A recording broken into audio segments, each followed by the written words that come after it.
Kita kena tahu macam mana strategi Dajjal untuk kita avoid, untuk kita jauhi daripada Dajjal. Sebab kalau kita tak tahu, kita akan tertipu dengan Dajjal, mudah sangat. Sebab itulah bila mana kata Nabi, bila mana hari pertama Dajjal keluar, ni hadis yang sahih, diumumkan dia keluar, semua orang akan pergi, dan sebanyak 70,000 orang yang pertama yang approach Dajjal pada ketika itu. Ingat, hari pertama Dajjal keluar, saat pertama Dajjal keluar, bumi pada ketika itu dalam keadaan sangatlah teruk, yang mana tidak ada makanan, tidak ada minuman. Ada orang kata, "Ustaz, saya akan simpan beras, saya akan simpan nasi dan sebagainya." Tidak. Bumi pada ketika itu akan mulai kering. Air tidak cukup untuk menghasilkan makanan yang lain, hujan tak turun, cuaca pun tidak membantu manusia pada ketika itu. Strategi pertama yang Dajjal akan buat bila mana dia keluar, dia akan menaburkan janji manis kepada manusia. Dengan apa? Dajjal akan keluarkan makanan, Dajjal akan keluarkan minuman. Bahkan tak cukup dengan itu, Dajjal tawarkan kepada manusia,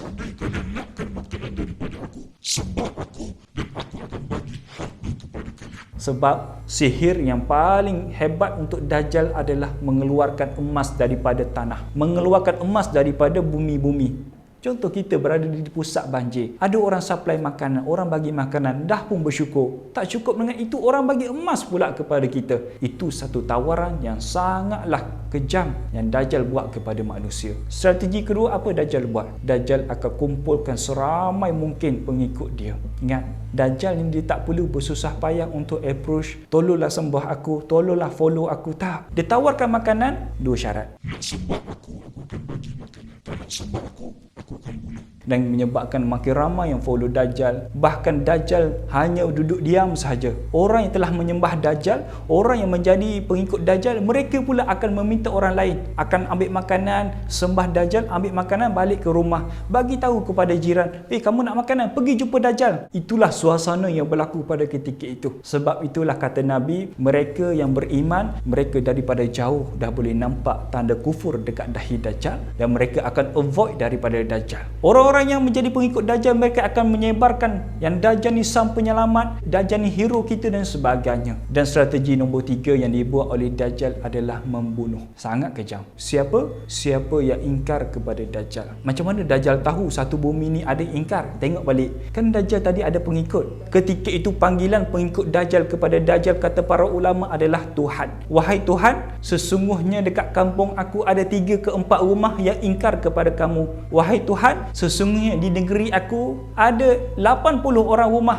yang tidak mau beriman kepada kamu." Maka ketika itulah Dajjal akan pergi approach, "Tak nak beriman, aku akan bunuh," dan sebagainya. Sebab itulah kita tengok berlakunya peperangan di antara tentera Dajjal dengan tentera Imam Mahdi yang sangatlah dahsyat. Tapi peperangan itu dibenangi oleh Dajjal. Sebab Dajjal ni Allah beri satu kelebihan, satu kekuatan yang mana Imam Mahdi tak akan mampu untuk menandingi kekuatan Dajjal. Hanyalah Nabi Isa alaihi salam sahaja yang mampu dan boleh membunuh Dajjal. Jadi itu di antara strategi Dajjal guna kepada manusia. Strategi yang sama yang berlaku pada hari ini. Macam mana kita tengok pimpinan yang zalim pada hari ini, macam mana kita tengok orang yang zalim pada hari ini. Pertama, menaburkan kata-kata manis. Nombor 2, kumpulkan follower dulu, kumpulkan pengikut dulu. Nombor 3, siapa yang ingkar, mereka lah akan dicampakkan dalam penjara. Sama strategi yang digunakan oleh manusia pada hari ini diguna balik oleh Dajjal. Moga-moga kita bukan menjadi pengikut Dajjal. Wallahu a'lam.